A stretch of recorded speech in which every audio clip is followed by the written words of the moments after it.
Saúdo os irmãos com a santa paz de Deus. E meu nome é Daniel. E eu vou estar postando alguns vídeos, né? Não vou prometer, né? Mas na medida do possível eu vou estar postando alguns vídeos para trazer algumas explicações sobre alguns assuntos que é de grande relevância, né, para a nossa vida cristã. E o primeiro assunto que eu gostaria de tratar é sobre o livre-arbítrio. Se existe livre-arbítrio ou não. Que é muito comum a gente ouvir falar sobre o livre-arbítrio, né?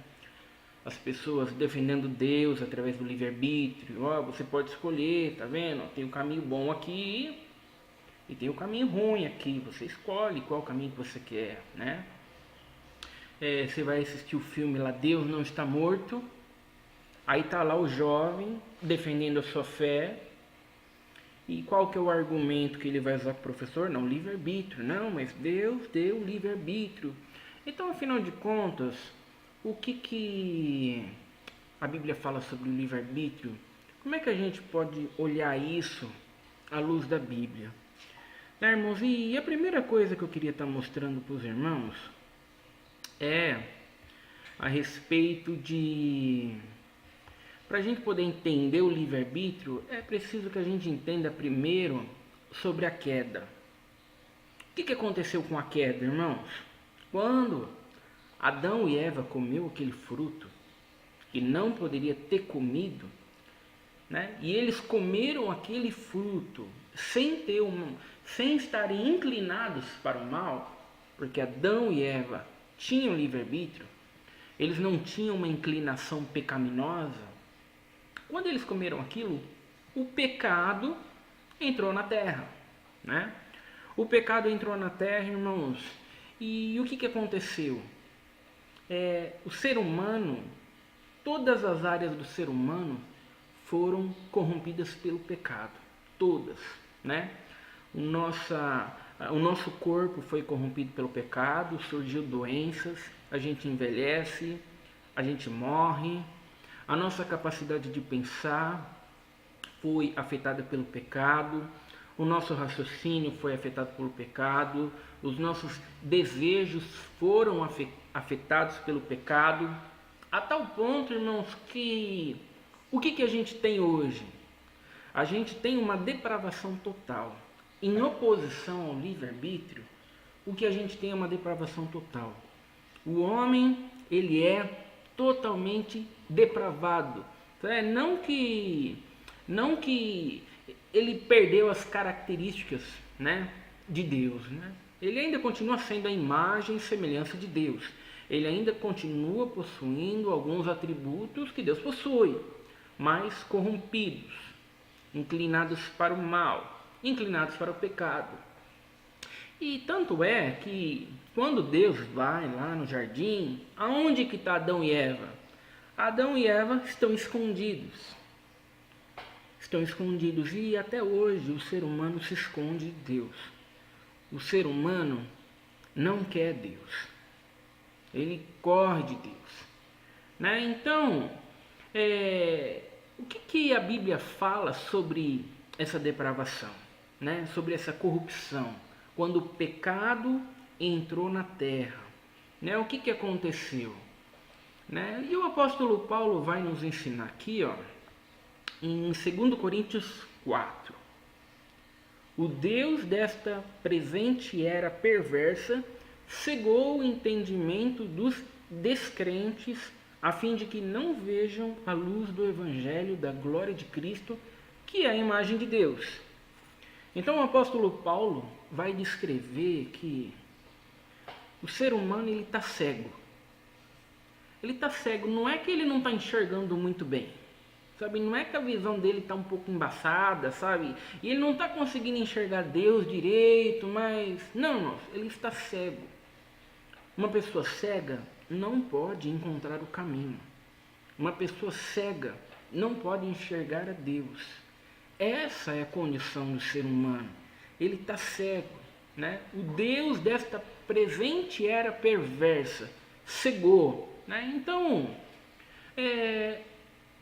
o ser humano afetado pelo pecado, irmãos, O que ele enxerga? Qual que é a alegria dele desse mundo? Qual que é a satisfação dele nesse mundo? Qual que é o prazer dele nesse mundo? Sabe, é no dinheiro, é nos bens materiais, é na glória deste mundo, né? No status, no reconhecimento. Ele está totalmente cego e ele não consegue enxergar a Deus. Então esse é o diagnóstico. O diagnóstico é: o pecado entrou, né? Todas as áreas do ser humano foram corrompidas a tal ponto que o ser humano ele é incapaz de escolher a Deus. Ele está incapacitado de escolher a Deus, né, irmãos? Ele não quer escolher a Deus. As pessoas não possuem um livre-arbítrio. As pessoas possuem uma livre vontade. O que é livre vontade? Sabe, elas escolhem. Elas têm uma liberdade para escolher de acordo com a sua natureza pecaminosa. Elas escolhem se elas querem ir para a balada, se elas querem ir para a zona, se elas querem ir para a bagunça, mas elas não escolhem ir caminhar com Deus. Você não vai ver no cronograma de um ímpio. O cronograma do ímpio: segunda eu vou na balada, terça-feira eu vou pro show, quarta-feira eu vou pro boteco e quinta-feira eu vou servir a Deus. Quinta-feira é dia... Não, irmão, isso não está no cronograma dele. Ele tem liberdade para escolher, ele escolhe. Se vai para balada, se vai pro bar, se vai para bagunça, ele escolhe. Ele tem essa liberdade pecaminosa para escolher. Mas ele não tem condições por si mesmo de escolher a Deus. Então, essa é a corrupção, né? O ser humano está cego, ele não enxerga Deus, está incapacitado. O pecado fez isso com o ser humano, né, irmãos? E o apóstolo Paulo vai além. Ele fala muito mais do que simplesmente nós estarmos cegos, né? O apóstolo Paulo também vai dizer, ele vos concedeu a vida, estando vós mortos nas vossas transgressões e pecados. O que o apóstolo Paulo está dizendo aqui? O apóstolo Paulo está indo além e ele está dizendo que ele nos deu vida enquanto nós estávamos mortos em nossos pecados e nos nossos delitos, né? Ele vai além.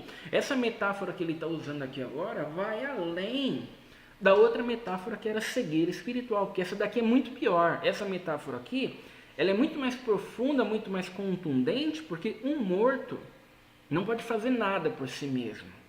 Não tem como você virar para o morto e você falar para ele: toma uma atitude, vamos, olha para Jesus, toma uma atitude, você precisa tomar uma atitude, você precisa fazer alguma coisa, ele está morto.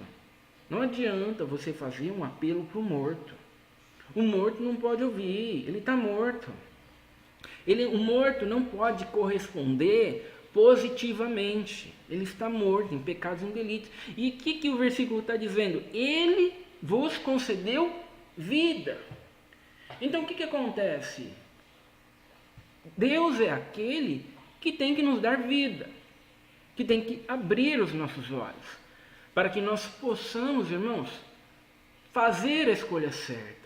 O apóstolo Paulo ainda vai descrever, ele vai dizer, por exemplo, aqui no versículo, aqui em cima, está escrito: não há nenhum justo, nem ao menos um. Aqui no versículo 10, não há uma pessoa que entenda, ninguém que de fato busque a Deus. Não tem ninguém, né? Todos se desviaram, né? E ele vai chegar aqui no versículo 23, porque todos pecaram e destituídos estão da glória de Deus. Então qual que é o diagnóstico? O diagnóstico, irmãos, é que nós possuímos o livre-arbítrio e nós podemos usar o nosso livre-arbítrio para aceitar Jesus Cristo, para transformar. Não, irmãos, o diagnóstico é que nós estamos perdidos e não podemos fazer nada. O diagnóstico, irmãos, é de que nós precisamos de um Salvador. Nós não precisamos de um meio de salvação. Sabe, um meio de salvação? Onde você usa o meio para se salvar, né? Tipo quando o carro está pegando fogo, né? E você usa o extintor para apagar o fogo, né? O extintor é um meio pelo qual você usou para se salvar, né? Você pegou o extintor e você apagou o fogo. Esse foi o meio. Nós não temos um meio que nos salva. Jesus Cristo não é um extintor que apaga o fogo, irmãos. Jesus Cristo é um salvador. Você estava dentro do carro, o carro estava pegando fogo, você ia morrer. E o bombeiro foi lá, quebrou o vidro, tirou você para fora, né? Então ele te salvou, você não fez nada, ele te salvou. Então é isso que nós precisamos. Nós precisamos de um salvador. Por quê? Porque o diagnóstico é que nós estamos totalmente perdidos, mortos em nossos pecados e nos nossos delitos, e não podemos fazer nada por nós mesmos. Não precisamos de um meio de salvação, né? Não precisamos de um empurrãozinho, não precisamos de um incentivo, não, nós precisamos de um salvador. Estamos perdidos, estamos condenados. Então, o que a gente tem não é um livre-arbítrio, é uma livre vontade, né? Uma livre vontade onde a gente escolhe de acordo com a nossa natureza pecaminosa. E a não ser que Deus intervenha, a não ser que Deus faça uma obra, Deus faça um milagre, Deus haja de maneira sobrenatural, sabe? Nós nunca olharíamos para Deus, nós nunca nos converteríamos, né? É muito interessante porque Jesus Cristo, por exemplo, ele vai usar umas metáforas também um tanto quanto pesadas. Nesse capítulo aqui, ó, de Mateus 7, versículo 6, ó, não deis o que é sagrado aos cães, nem jogueis aos porcos as vossas pérolas, para que não as pisoteiem, e voltem-se, vos façam em pedaços. E voltando-se vos façam em pedaços, né? Então Jesus Cristo está comparando pessoas aqui com cães. Jesus Cristo está comparando pessoas aqui com porcos. O que Jesus Cristo está querendo dizer? Por que Jesus Cristo está usando esta metáfora tão pesada? Porque Jesus Cristo está querendo mostrar que quando nós ainda estamos mortos, irmãos, em nossos pecados e nos nossos delitos, enquanto Deus ainda não nos vivificou, nós somos como porcos. E se você joga uma pérola para um porco, sabe, irmãos, o porco não consegue enxergar a beleza da pérola, né? O porco, ele vai querer comer a pérola, né? O porco vai cheirar a pérola e ele vai ver que a pérola não é comida e ele vai cuspir a pérola. O que o porco quer? O porco quer bolota, né, irmãos? Então Jesus Cristo está nos ensinando que quando nós estamos mortos em nossos pecados e nos nossos delitos, a gente, irmãos, não dá valor para Deus.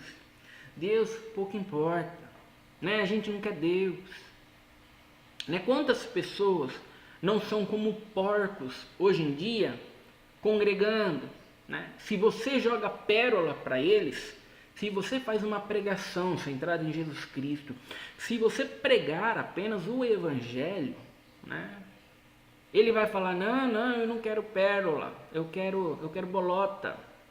Eu quero bolota, o que eu quero é a casa, o que eu quero é o carro, o que eu quero é a solução dos problemas. Eu vim aqui para saber se os meus problemas vão ser solucionados.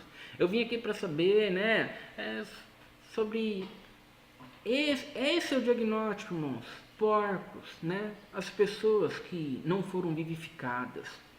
Né? A gente, quando está nesse estado de depravação total, sabe, nós estamos num nível inferior de vida.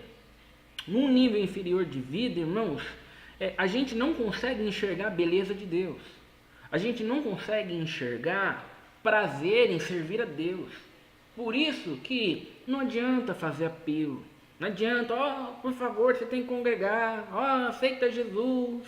Não adianta, sabe, ele é um porco, não adianta fazer apelo, não adianta, sabe, ele não consegue entender, ele não consegue compreender. Então Jesus Cristo usa essa metáfora que é bem pesada a respeito dos porcos, né?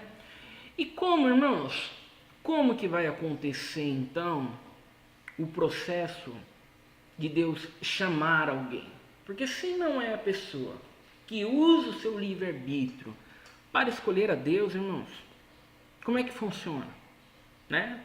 E a gente vai ver diversas passagens que falam sobre isso, e uma delas está aqui, ó, Atos 16, 14. Uma das mulheres que nos ouviam era temente a Deus e chamava-se Lídia, vendedora de tecido de púrpura da cidade de Tiatira. E aconteceu que o Senhor lhe abriu o coração para acolher a mensagem pregada por Paulo. Então, olha só, irmãos, nós temos aqui nesse versículo aqui, uma mulher que era temente a Deus. Mas não bastava ser temente a Deus. Não bastava, irmão, ser uma boa pessoa, não bastava fazer o bem. Não, irmãos, Deus teve que abrir o coração dela. E quantas pessoas não são boas, irmãos? Quantas pessoas não estão indo lá na igreja, não estão congregando, não estão frequentando um culto, ele não rouba, ele é honesto, ele paga as contas dele, ele até se simpatiza com Deus. Irmãos, mas a salvação não depende de nós acreditarmos em Deus ou não. A obra da salvação, irmãos, não depende de nós sermos honestos, de nós frequentar. É preciso, irmãos, que Deus abra o nosso coração para a sua palavra. E quando que isso acontece, irmãos? Quando Deus nos vivifica, né? Quando Ele age de maneira sobrenatural e faz com que nós venhamos a deixar de ser um porco e venhamos a ser um homem. E um homem, quando ele olha para a pérola, ele enxerga a beleza da pérola, né, irmãos? Por que a pérola é valiosa? É para comer? Não, não é para comer. A pérola é valiosa por aquilo que ela é. Ela é linda, ela é uma pérola. Então aquele que serve a Deus, irmãos, ele entende que ele serve a Deus por aquilo que Deus é, por aquilo que Deus representa, por aquilo que Deus significa, né? Então, nós não temos pessoas usando o seu livre-arbítrio e enxergando a grandiosidade daquilo que Deus é, não, irmão. Nós temos pessoas mortas que foram ressuscitadas por Deus, e aí sim, irmãos, eles deixam de ser um porco, viram um ser humano e conseguem enxergar a beleza da pérola, conseguem enxergar a grandiosidade daquilo que Deus é, né? É muito interessante que, por exemplo, ó, nessa passagem aqui, João 17, 9, ó, eu rogo por eles, né? Jesus Cristo, ó, eu rogo por eles. Não estou orando pelo mundo, mas por aqueles que me deste, pois são teus.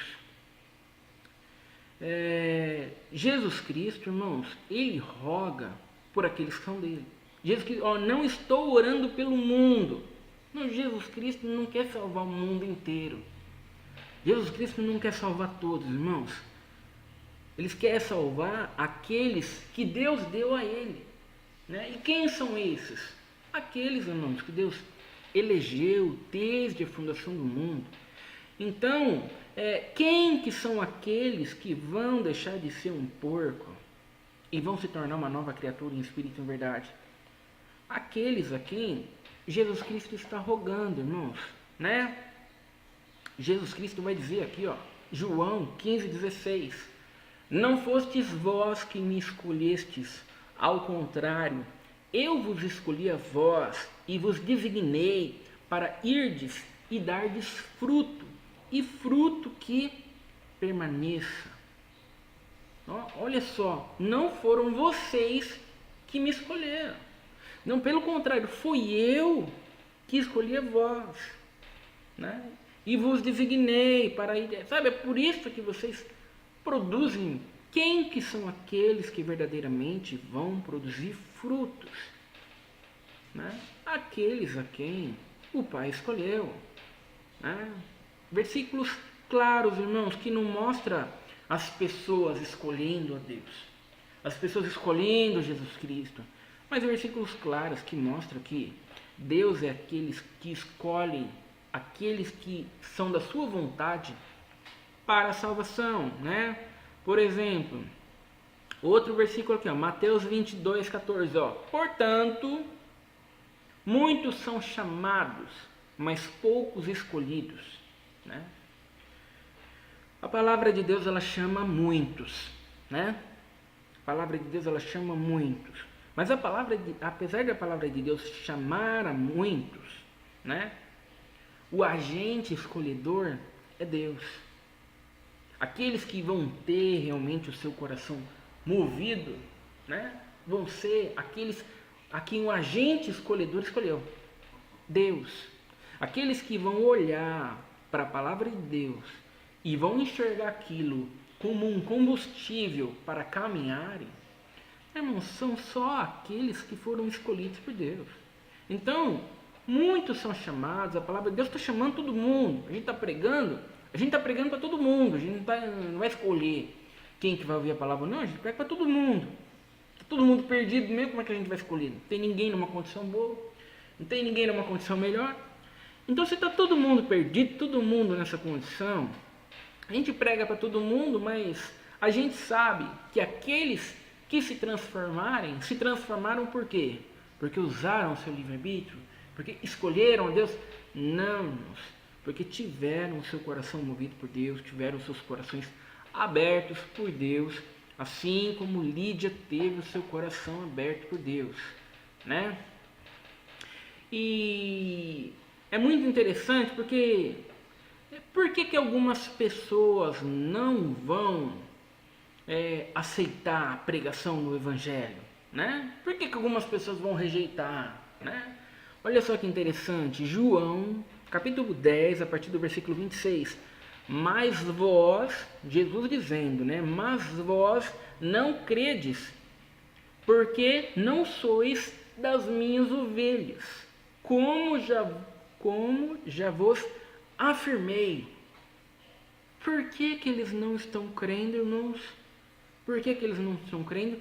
Porque eles não são ovelhas de Jesus Cristo. Simplesmente isso. Não é porque eles não estão usando o livre-arbítrio dele. Não, eles não são ovelhas, irmãos. Eles não são ovelhas.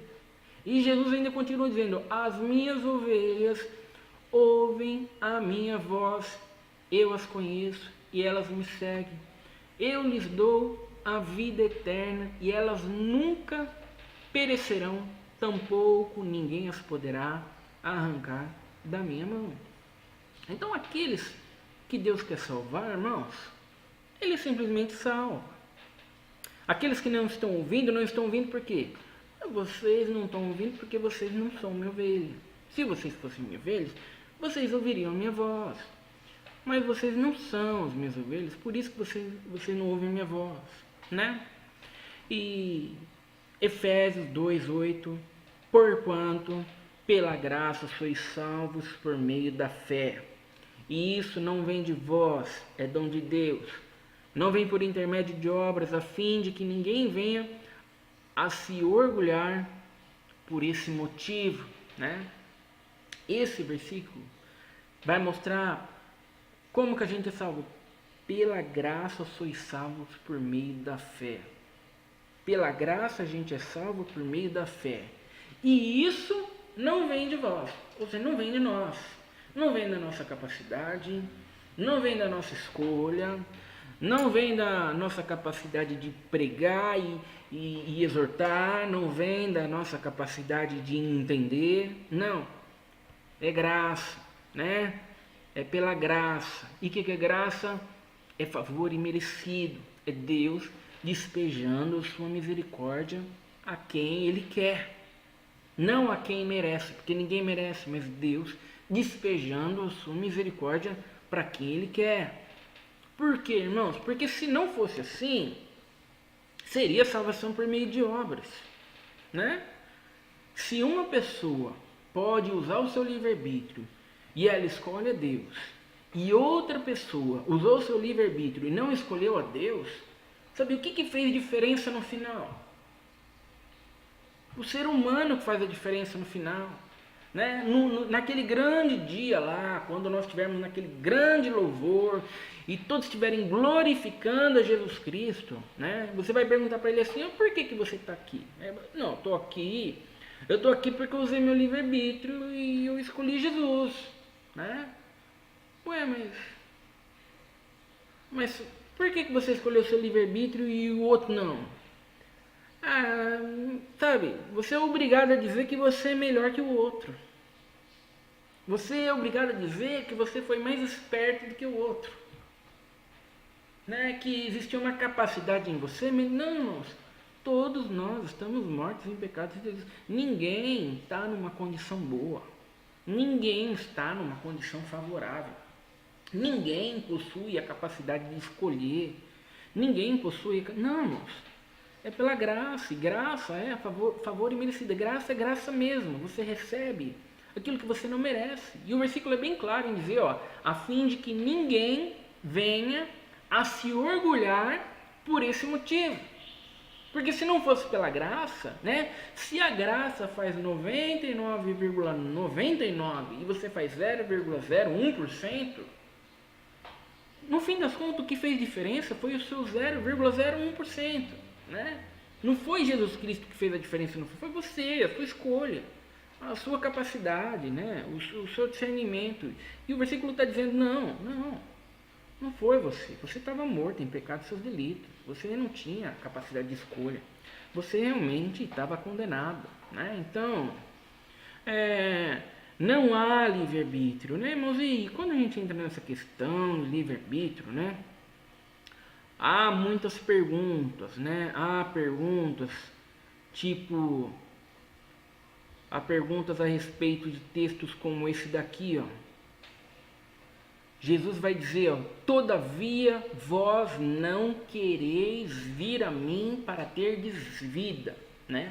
As pessoas olham textos como esse e dizem, tá vendo? Jesus Cristo está dizendo aqui, ó, vocês não querem vir a mim para terdes vida. Isso mostra o livre-arbítrio. Isso mostra que eles poderiam escolher Jesus Cristo ou não, né? Esse texto aqui está mostrando que é preciso escolher Jesus Cristo para ter vida. Há uma condição de escolha. Não é isso que o versículo está querendo dizer, irmãos. Não é isso, irmãos. O que o versículo está querendo dizer, ó, todavia vós não quereis vir a mim para terdes a vida. Né, irmãos, o que o versículo está querendo dizer é o seguinte, o versículo está querendo dizer, ó, vocês estão condenados, vocês estão mortos em seus pecados, em seus delitos, vocês não querem o Salvador, vocês não querem o Messias, vocês não querem o Cristo, vocês estão cegos, vocês estão perdidos, vocês estão condenados, né? Isso mostra a depravação total.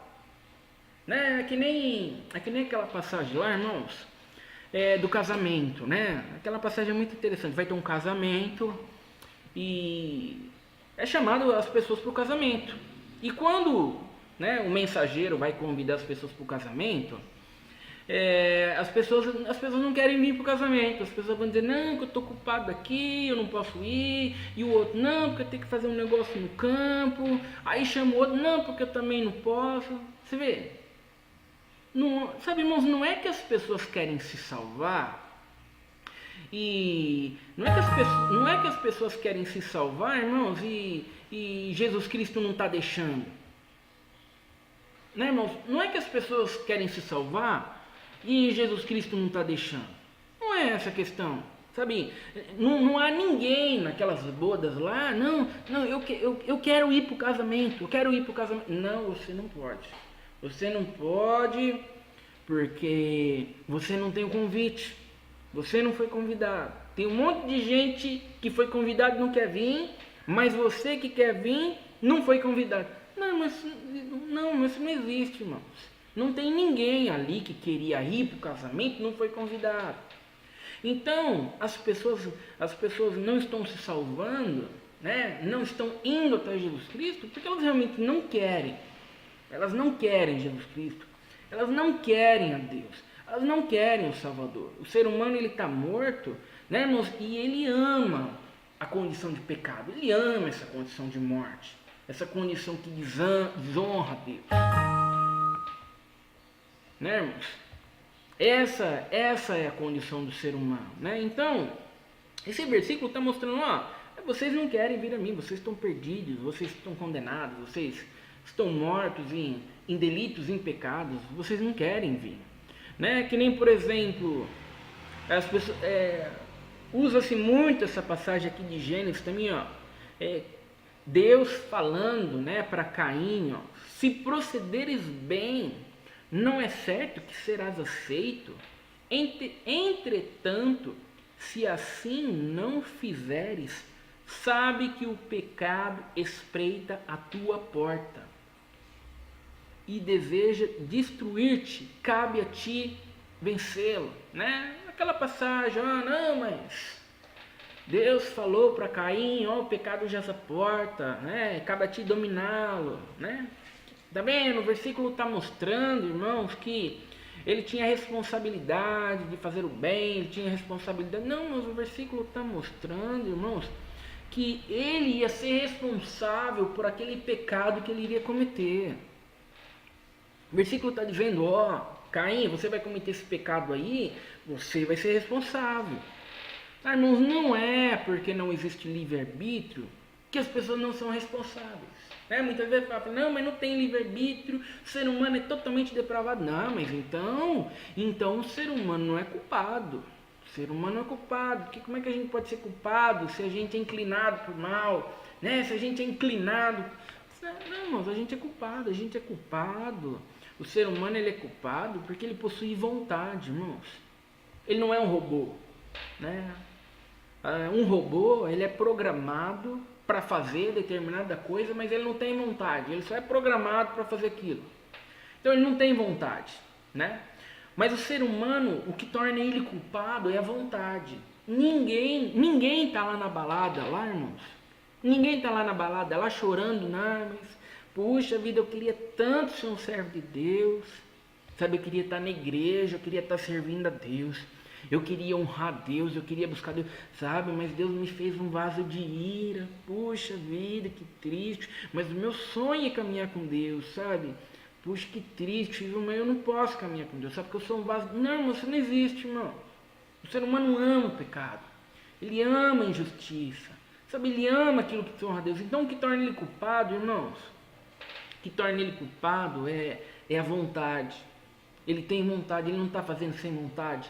Ele não é um robô sendo programado para fazer alguma coisa. Não, irmãos, ele tem vontade. Ele, na sua vontade, ele está desonrando Deus. Isso torna ele culpado. Então, essas passagens como essa daqui está mostrando a responsabilidade humana, né? O ser humano simplesmente é responsável, né? Outra passagem aqui, Marcos 4, Quando se afastaram as multidões, os 12 e alguns outros que seguiam-lhe pediram para elucidar as parábolas. Então lhes revelou: a vós foi concedido o mistério do reino de Deus. Aos de fora, entretanto, tudo é pregado por parábolas, com o propósito de que, mesmo que não percebam, ainda que ouçam, não compreendam. E isso para que não se convertam e sejam perdoados. Então, olha só que interessante. Por que Jesus Cristo pregava por parábolas? Mas Jesus, por que você está pregando por parábolas, Jesus? Jesus, por que você não prega de maneira mais clara, de maneira mais direta, né? Para que as pessoas possam entender? Não. Para que eles vejam, mas eles não entendam. É para isso, sabe? É para que eles ouçam, mas não entendam. Mas como assim eles ouvirem e não entenderem? Para que eles não se convertam e para que eles não sejam perdoados, sabe? Deus não quer salvá-los. Deus não quer salvá-los, Deus quer condená-los. Então, eles estão ouvindo, mas na verdade eles não estão entendendo. E esse é o propósito mesmo, ouvir e não entender. E muitas vezes, né, as pessoas vão virar e as pessoas vão dizer: não, mas para que pregar o evangelho então, se é só os eleitos que podem se salvar? Para que pregar o evangelho então? Se Deus admoesta o tempo inteiro: arrependei-vos, arrependei-vos, a gente vê na Bíblia, mas se o ser humano não tem livre-arbítrio para se arrepender, para que pregar então? Está aqui, irmãos. Para que? O propósito de quê? O propósito é a pregação, é o meio pelo qual Deus vai chamar os eleitos, mas é o meio pelo qual também Deus vai condenar aqueles que Ele quer condenar. Simples assim, né? Para que Jesus Cristo pregava por parábolas? Para que eles não entendessem, para que eles não se convertessem e não fossem perdoados. Agora a gente vai dizer o quê? Não, Jesus, você está errado, Jesus não é assim, Jesus não tem sentido isso aqui. Sabe, irmãos, o problema é que a gente quer racionalizar as coisas na nossa mente e a gente, no nosso raciocínio lógico humano, a gente quer que faça sentido, né, irmãos? Mas tem certas coisas que a gente simplesmente, irmãos, tem que aceitar por fé, né? A gente simplesmente tem que aceitar por fé. Como que funciona o processo da salvação? Então, se a gente não tem livre-arbítrio, como é que funciona, irmãos? E é muito interessante, a gente vai ver aqui, ó, Romanos 8, ó. E aos que predestinou, né? Deus predestinou, a estes também chamou. Olha só que interessante, Deus predestina e depois Deus faz o quê? Deus chama. Não tem ninguém predestinado que não vai ser chamado. Deus chama por meio de quê? Por meio da sua palavra. Deus predestina, Deus chama e depois vai dizer, ó, e aos que chamou, a estes igualmente justificou, né? Aqueles que foram chamados, eles são justificados por meio de Jesus Cristo na cruz. E aos que justificou, a estes também glorificou. Você vê, ó, desde a predestinação até a glorificação, não há participação humana, irmãos. Não há participação humana. Então não é uma corrente que não pode ser quebrada. Se tivesse participação humana aqui, podia ser quebrado, né? Às vezes Deus predestina, mas as pessoas usam o seu livre-arbítrio para voltar para trás, né? Aí Deus justifica, mas depois as pessoas voltam para o pecado. Não, é uma corrente inquebrável. Começa com Deus e termina com Deus. É Deus totalmente soberano, chamando o pecador, movendo o pecador e trazendo o pecador para a luz, né? E outro versículo aqui, ó, João 3, né? Muitos vão dizer, não, mas está escrito lá, porque Deus amou o mundo de tal maneira que deu seu Filho unigênito, para que todo aquele que nele crê não pereça, mas tenha vida eterna, né? Não, irmãos, Deus amou todas as pessoas, irmãos. Deus quer salvar todas as pessoas, todas, irmãos, a humanidade inteira, irmãos, porque está escrito, irmãos, que Deus amou o mundo de tal maneira que deu seu Filho, não escolheu alguns, irmãos, Deus não escolheu alguns, não, irmãos, Deus amou o mundo mesmo, irmão. Mas o mundo não é, irmãos, cada pessoa do mundo. Deus amou o mundo, irmãos, ricos e pobres, brancos e negros, judeus, gentios, livres, escravos. Esse é o mundo, irmãos, não é cada pessoa do mundo. Pelo amor de Deus, irmãos, não é cada pessoa do mundo que Deus amou, né, irmãos? E uma passagem que deixa bem claro isso, irmãos, sobre livre-arbítrio, como é que essas coisas funcionam, por exemplo, é a passagem de Pedro e Judas, né? Judas traiu Jesus Cristo, não se arrependeu da maneira que deveria ter se arrependido, se suicidou, se perdeu, foi para o inferno. Pedro negou Jesus Cristo, mas foi salvo. Qual que é a diferença, irmãos, entre Pedro e Judas? Qual que é a diferença? O que tinha em Pedro que não tinha em Judas? O que fez a diferença no final, né? E é muito interessante, porque a gente vai ver, por exemplo, Jesus Cristo orando, Senhor, eu salvei todos que tu me deste, menos o filho da perdição, para que se cumprisse a escritura. Eu salvei. Jesus Cristo dizendo, ó, eu salvei. Ele salvou, irmãos, menos o filho da perdição. Ou seja, o filho da perdição não foi salvo. Menos o filho da perdição, menos Judas, né? Para que se cumprisse a escritura. E Pedro, irmãos, Jesus Cristo vai virar e vai dizer para Pedro, Pedro, o diabo te pediu para se ir andar como trigo, mas eu roguei por você, para que a tua fé não desfaleça. Quem que fez a diferença, irmãos? Jesus, irmãos. Jesus rogou por Pedro, mas Jesus Cristo não rogou por Judas, porque Judas era o filho da perdição. Judas seguiu o seu curso, né? Judas seguiu sua queda e ele se perdeu, mas Jesus rogando por Pedro, Pedro se salvou. Né? E muitas vezes as pessoas vão dizer, mas qual que é a relevância? Qual que é a relevância, irmãos, da gente saber que não existe o livre-arbítrio, né? Na nossa vida prática, que diferença que vai fazer? Bom, vai fazer muita diferença, irmãos. Vai fazer muita diferença, porque a partir do momento que você acredita que tem livre-arbítrio e que você teve uma determinada parcela de responsabilidade na sua conversão, você não vai enxergar para Jesus Cristo com a grandiosidade que ele realmente é.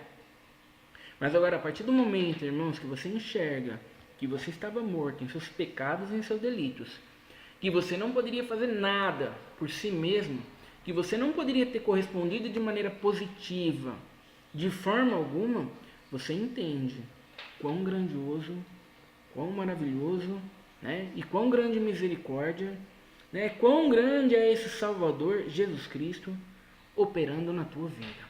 Tá bom, irmãos? Vou encerrar esse vídeo por aqui. Se tiver alguma dúvida, se tiver algum comentário, pode deixar escrito aí embaixo.